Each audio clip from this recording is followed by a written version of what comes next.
Hello. Have you wondered what the greatest debate in the Warhammer and mini painting community is? If you haven't, it's this.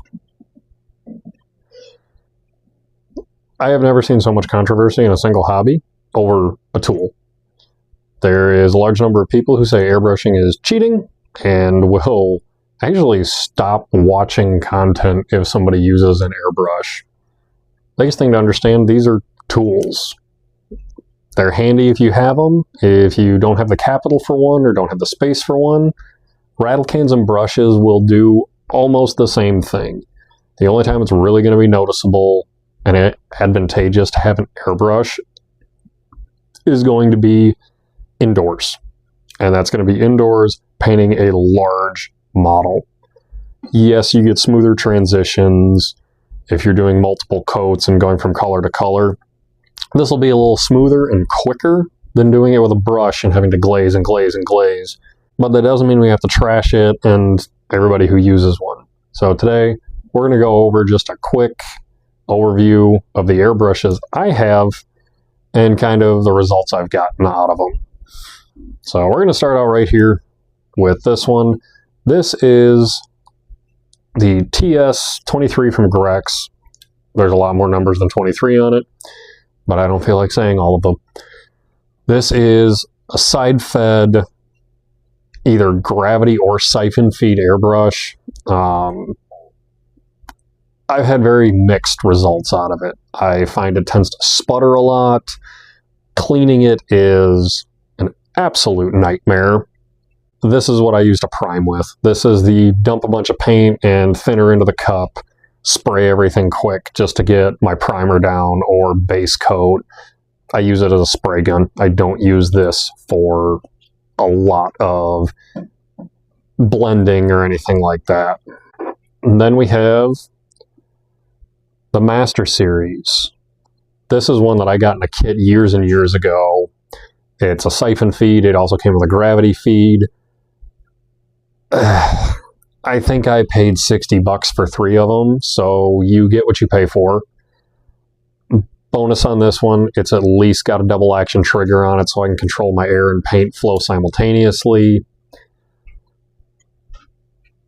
It was $20. I can't say too much bad about it other than this particular model that I still have from that kit is siphon feed, and siphon feed is problematic to say the least. But a kit like this is still a good place to start if you're curious about airbrushing or want to try it. And a lot of times you can find a cheap kit that comes with 1 or 2 airbrushes and a compressor, and it'll be like $80 to $100. Moving up from there, the good old Iwata clips. This is a workhorse of an airbrush. Iwata's been around for a long time and they make a very good product. I have probably used this airbrush more than just about any of the other ones. Mine is, however, starting to show its age. As you can see right there, the mechanism's starting to stick. I need to tear this whole thing down and lubricate it and all of that, because even with proper cleanings, it's still machinery. It shows age. It won't last forever. Also, I'll give you the scale that I think of for ease of use and cleaning here in a minute. The last one, and this is a newer one to me, I don't have too much paint through it, is the Grex pen style XGI. This is a really nice feeling airbrush.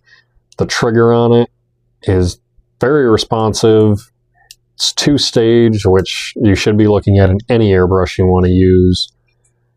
The availability of parts for these is fantastic. You can get different nozzles and needles, and this guy also happens to come with a removable cup.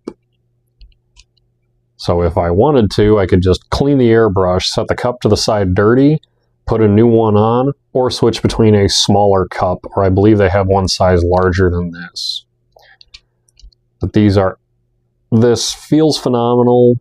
I have 2 Imperial Knights that I have to finish, as well as 2 large Skaven models for my Skaven army.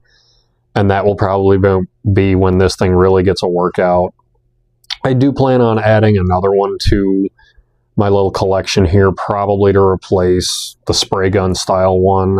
That one, I think I felt for some marketing that it was going to be more like using a spray gun and you were still going to have the level of control with it. I have not been impressed with that one and probably won't be using it. It's going to go into a drawer and rot until I find somebody who wants it, or their airbrush is going bad and they just need something quick. As far as ease of use and cleaning, I'm going to put these two at the top because gravity feed is significantly easier to clean. The use is fantastic because it's all these small little movements to get everything done you need to do.